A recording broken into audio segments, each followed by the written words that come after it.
why am I talking about it? Well, today, the UK is generally perceived to be one of the most transparent administrations in the world. We were the first to have an open data portal. If we just ignore the Americans, one with 10 data sets on it, we had 100 on ours, and it was 2 weeks later. We've legislated to release open data and improve our freedom of information laws, and we've mandated that everything is digital by default, and that everything has to be released in an open document format so that people don't have to have Microsoft or other proprietary software to understand what we're releasing and what we're doing. We're one of the core founding members of the Open Government Partnership, and we're currently running projects in about 28 different countries around the world through our foreign embassy network, working with civil society and governments to improve openness. But most importantly, our citizens are actually using open data every day, and they don't even realise that that's what they're doing. But we haven't always been like that. And to be fair, we did have an 800-year head start on citizen participation when we started with the Magna Carta in 1215, when a bunch of barons didn't really like what the king was doing, so they revolted effectively, and they told him what they wanted. And at the time he agreed and then ignored it all later on. So 400 years later we had another stab at that as part of our revolution and mandated freedom of speech, and we got it a bit better that time. And by 1812 we actually had all the proceedings of Parliament, in both chambers, being recorded and printed and available for everybody to see. So we have had a bit of a head start on that historically. But more recently, we didn't actually have a freedom of information law in the UK until the year 2000, which is significantly later than a lot of European countries. And at the time we thought, oh, that's it, great. Prior to that, we'd had this informal code of practice where citizens could ask government for things, and government would generally provide it, but they didn't have to provide it. So we legislated. And as I say, we thought, great, that's us done. We don't need to do anything else. Government's accountable, we're sorted. And then, around about 2008, various different media stories started dripping out about different MPs and their expenses and what they were spending their money on and claiming back on expenses. And the particular one that springs to mind was the husband of the Home Secretary at the time, who had claimed for a porn film in a hotel where he'd been on his own overnight, and we all found out about that. And that caused a massive scandal. And eventually, all of the data around these things was released, and we found out that our MPs were claiming for second houses, they were building houses for their ducks, and cleaning out their moats around their moated dwellings. They had 3 or 4 televisions, and this was all being done on the expenses that they were claiming are for us.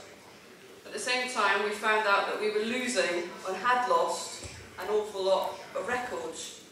And effectively, we deliberately lost some of these records, and these were fairly fundamental to people's citizenship claims and other ongoing disputes around what used to be our empire. And we were wasting a lot of public money. Government IT projects in the UK were considered a joke because they just went on and on and on. They spent billions of pounds and everybody in the street could do them better. So it wasn't really great. So at that time as well, the internet, Web 2.0 was taking off as a technology. It was beginning to happen, and we thought, how can government use that better? So we set up a task force to sort of investigate that, and it was called the Power of Information Task Force. And in itself, it was quite revolutionary. We published a report to be asked to comment on it, and we published the government's response to that. And we used new technology, or wiki of all things, to devise some of that. But the key thing about it was the 4 recommendations that the report came out with, which were open innovation, open information, open discussion, and open feedback. Open feedback was about citizens being able to say what they felt about their public services and sharing that and doing that in an open forum so everybody could see it. Open discussion was about people talking about what government was doing for them having a say in the policies government was devising and actually informing it more regularly than just every 4 or 5 years as part of the election process. Open innovation was about freeing government up to use new stuff, but the most significant one was open information. And the report recognised that people needed to have access to the information to inform all of those other areas of openness and to actually understand what was going on in the country and what they wanted and the priorities the government faced. And that new technology would make that a lot simpler, and that the basic currency for that would be data and open data. There had been, owing to the new technology, growth in the desire for information. The graph shows the increase in the freedom of information requests. In addition, FOI, it had been around about 8 or 9 years, and it had grown quite significantly in the number and volume of requests people were putting in. And government and public bodies were beginning to find that a bit of a strain, and it's becoming quite bureaucratic and difficult to manage. Data journalism was just emerging, and the UK was quite a seedbed for that. And as I say, we had various scandals, and people wanted to know more about what was going on. So, everybody had a smartphone by this point. Well, not quite everybody, but anybody who was anybody under 35 anyway, had a smartphone or an iPad. And the internet connectivity across the UK was getting better. We had 3G technology. People were beginning to use it. We needed to get there, and we needed to release data in a way that worked. So in 2009, the then Prime Minister asked a chap called Tim Berners-Lee, a Brit, if he would help us look at how we released government data in a more open format that people could use and build on. And his objectives for doing that really were about increasing transparency, but improving public services and using that transparency to do that. Releasing the economic value of the data and information that government sits on and keeps to itself, and the social value that that can impact upon the way society runs and functions. And releasing some of the potential for the UK funds, UK skills development, and creating a new industry in the UK. So we started working. What did we do? Well, we asked people, what do you want to do with data? What would you do if you had any data? And they came back and said, we want to know where the public toilets are. Quite a good idea, actually, because there aren't that many public toilets in the UK, and you can't map them. So that was one idea. They also wanted to know about the schools they were sending their children to. We thought, well, this should be quite straightforward. We should be able to do this. The other thing that came back out of this competition was we want to understand, we want a copy of postcodes, which are the address files for everybody in the UK, and I'll come back to that later on, because that's been quite an interesting story. And then we got everybody in a room as well as this competition. We actually spent 2 days with a load of people in a room and asked them to show us what they would do if they had government data, so we could get an idea of what the challenges to them using that data would be, what kind of data would be valuable, what format it would be better for us to give them that data in. And they came up with this thing that was called a postcode paper, quite powerful, which gave, by every postcode of the UK, a list of the services in the region, how to access your doctor, what the crime statistics for your neighbourhood were, if you wanted an allotment, where your nearest play park was, and things like that. Quite a powerful idea. And on the back of that, we realised that we had to revise, if we wanted to release that data, the first thing we needed to do was to revise the licensing of government information. Because in the UK, until that point, every piece of information government held or owned was owned by the Queen under something called Crown copyright. And people were only allowed to reuse it or do something with it with Crown permission. So we needed to change that, so we did. And we built something called data.gov.uk, which at the time had 100 data sets on it.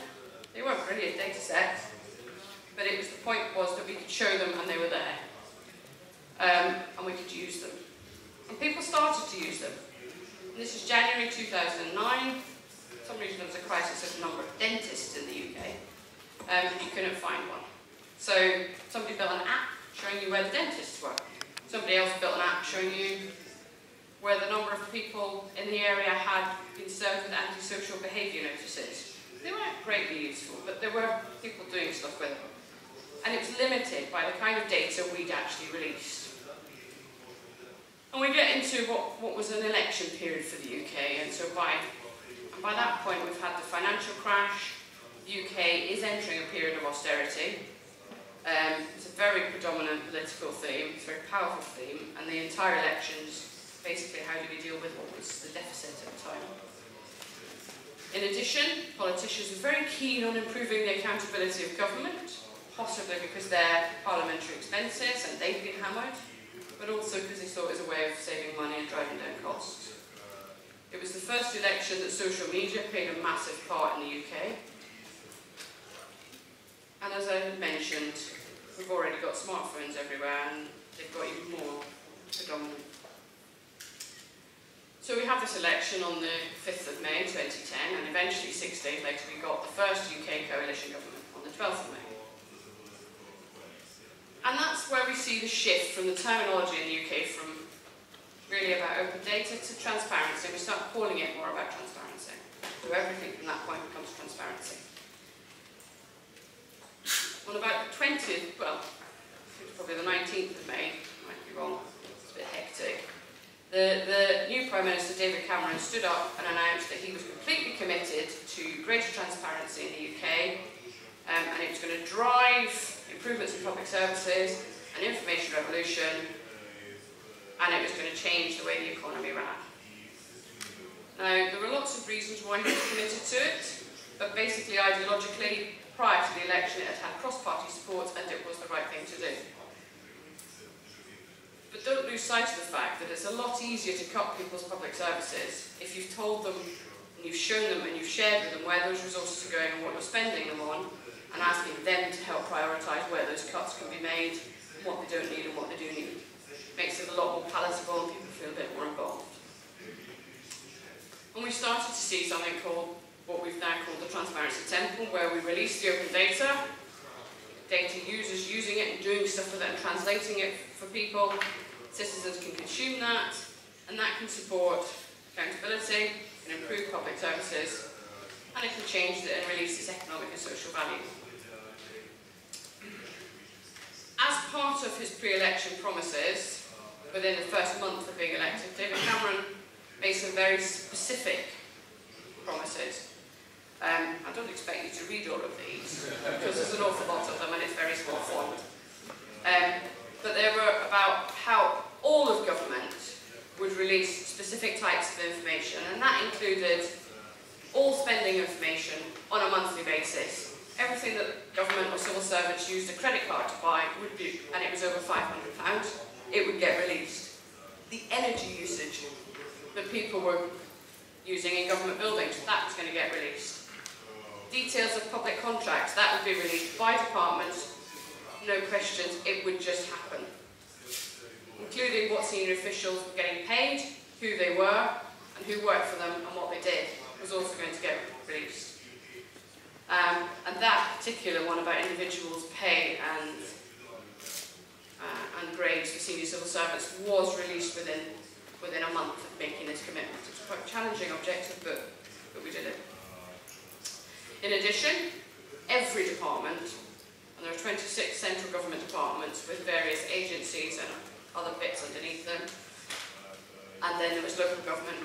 Everybody, without question, should have an open data strategy.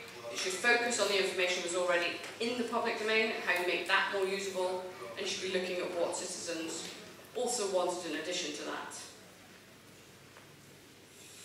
We also had to commit to changing how we collected and managed some of our data in terms of data that was charged for.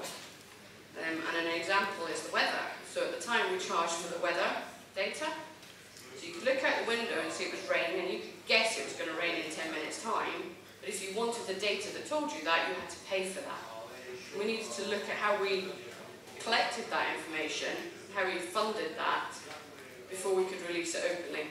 Another example is our mapping information, which was similarly challenging. We had to build a request mechanism that was out with, or in parallel with, the freedom of information request to allow data to go out and people to access that slightly more quickly. Because our FOI law has a 28-day turnaround time. And quite often you don't get what you ask for in those 28 days. You get an answer and an exemption as to why you can't get it. Or you won't get what you're expecting. And so as part of it, we started to look at how we reformed those laws to make it better, basically. And we legislated eventually in 2012 to say any data that goes out as part of a freedom of information request has to go out in a reusable format. We defined what we would charge for and why we were charging for it. And we consolidated some of the stuff around licensing and reuse and the open government license that the UK has. Great.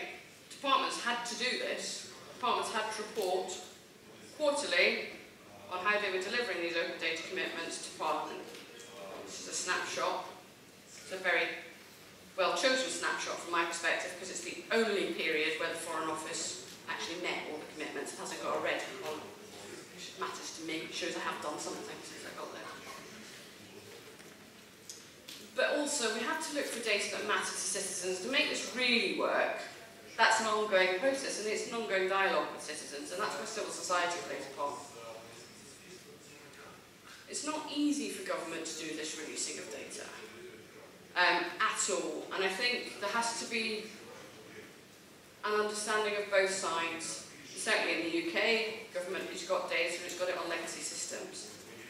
And so you can get, this is from my experience, you can get quite fixated on releasing data in a technical format that's reusable matters, and you spend a lot of energy doing that. And I did this with the aid data, which the UK is committed to publishing all of our aid data to the International Aid Transparency Initiative standards. And I had the information, and I was focusing on getting the data into the technical 4-star linked data format to do that. And in the timetable which we publicly committed to do it. And we did that, we're on track. So around about May last year, I thought, yes, we've cracked this. We've got this data out, we've made the timetable, it's brilliant. It's out there. Everybody will think I've done a brilliant job. And everybody did think I'd done a reasonably okay job. Until 3 weeks later, when these are the front pages of the tabloids, and you realise actually all I've done slightly caused a problem for the Foreign Office, because I didn't look at the content of that information, which I've just taken off the systems, and it doesn't really explain what the Foreign Office is spending that money on, or why it's doing that, or why that's helping the UK in achieving its objectives. In fact, the story about fish and mating for fish in Madagascar is about how the UK put some small amount of money into helping the Madagascans breed an endangered species of fish, because there happened to be another one of that species in London Zoo, so we managed to make that breeding programme work to protect that species ongoing, which is actually a very good news story. It didn't play well in the media, and as you can expect, the Foreign Office as an organisation did not like the fact that this is how it's portrayed, because it feels it's damaged the reputation of the Foreign Office, and in some ways it has. It has not made it look good. And that's an example of how it's not easy for government to release this information. That's triggered us into a massive cultural change programme about thinking about what government puts on its systems and how it describes what it's doing. That's a big change for a lot of people. But what does it mean for citizens? Because it's a bit more interesting than what it means for government. You can now see in the UK who is government, what they get paid, who's moving where, who's moved from what senior job to the other senior job, who's left. You can see how many people report to them and how that operates, and that's released every 6 months. You can also see who's paid more than the Prime Minister, and as I say, that was 172 people in May 2010. It's now down to about 40 people, and those 40 people are probably justifiably paid more than the Prime Minister. Out of public purse, they have responsible jobs that are not political, and that's probably more fair. I can see exactly where my taxes go. I can see whether they're going into healthcare, disability benefits, or I can see whether they're going into schools, or more contentiously at the moment in the UK, I can see what's going into the EU, which is a critical point. But I can also see the terms and conditions on which we spent that and the contracts we've signed up to do that. That's particularly powerful if I look at the technology sector. And at one point, in 2012, 80% of government IT spend was going to 6 suppliers. It's not great for small businesses. It wasn't allowing them into the marketplace. It also wasn't great for government because we were locked into very big long-term contracts which were not valued for money. So it wasn't really good all round. That's changed, and we can see how that's changed, and we can track that. We can see emerging trends societally in the UK. We can see that mental theft became a valuable commodity, and we can see why people are stealing it, and we can begin to tackle that and identify issues to prevent it. As an individual, I can see healthcare providers and their performance. I can see which hospital I'm happy for my family to go to, and which one I don't want them to go to. I can see that by type of procedure or care or specialist area. I can also see why my GP practice is better than the one down the road that I left and why I moved. I can make those decisions and make an informed choice about it. But also in the healthcare sector, because we've released this information and we've tracked and we've released publicly the mortality rates around heart surgery, we've been able to actually see why monitor the rates of different surgeons, but also different units. So we've been able to see that some units don't perform as well and identify why. We've been able to close those units and move resources into better functioning units, and therefore create better specialist areas and improve people's healthcare and actually prolong and save people's lives in some instances. I can also see exactly where crimes are and what's happening with them. So this is a map of an area in London, and I can see that in my area there's about 17 instances of crime in April 2016. This is last month, 2 months ago. I can drill into that and see that 3 of them were in my street. I can drill further into that and see what kind of offences they were in my street. I can also tell you that that's 3 more than there were last year in the same month. So I have questions about what crime provision I'm getting. But also then see that this violent and sexual offence, I can see what's happening with that. I happen to know that that's when my neighbour got assaulted by a lady dropping her child off at the local school, and I can see that that's still being investigated, and I can follow that through and see what will happen with it, and whether it gets dropped or whether it gets pursued. Talking of the local school, I can look at the schools, and I can see that in my area there are 4 primary schools, and I can drill down and see exactly by Ofsted report, which is the school inspectorate, the language or the diversity makeup of that, and all the statistics around that, why I would make a particular choice, and which one I would prioritise to send my child to. Transport. Everybody in the UK now has some form of transport app on their smartphone, and that is entirely based on the data that the Transport Network has released. This example is about London, where Transport for London invested £1 million in releasing the data, real-time data for the network, of where every bus was, every tube, every train, every tram, every boat. And they've also built some apps themselves. And better build apps so that this data gets used. Well, they've stopped building apps because so many other people have built apps. But they've also tracked that the return on the investment for that £1 million back into the London economy is 58 million, so it's 58 to 1. That's through people getting to work better, it's through improving the way the network works, it's through being able to understand which buses work best on which routes, and how they make that more efficient, and the people standing at bus stops and how they get onto that network. And it solves problems when there's a major transport failure in particular areas and what the alternatives are. People use that, and that's used every day by a lot of people. More recently, we've started to look at how we take this beyond government information and into the space of the private sector. That's one of our particular things that we are concerned about in the UK is driving out corruption and how we solve some of those problems and tracking some of the money flows around the world. And to show our support for that, we've released all the company data for all our registered companies in the UK as open data. So I can drill into this, and I can see that this individual is the director of a company. It's actually the director, I think, is 28 companies.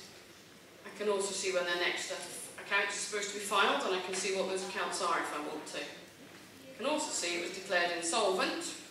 What I can't see, unfortunately, well actually I can see if I go back to the individual, is that he was declared bankrupt. So I can see that he's not actually a company I'd want to invest in or do business with. And I can't see he's been corrupt. What I can't see is that he's been convicted of fraud.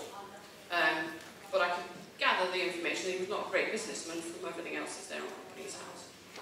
And that enables us to track money flows between different companies and identify shell companies. I mentioned aid transparency, linked to corruption, but it's not just about that. We're very keen that not just our citizens can see where that aid money is going, but the recipient countries can see where that aid money is going. And they can use that to inform their own budgeting and resources to improve the lives of people around the world.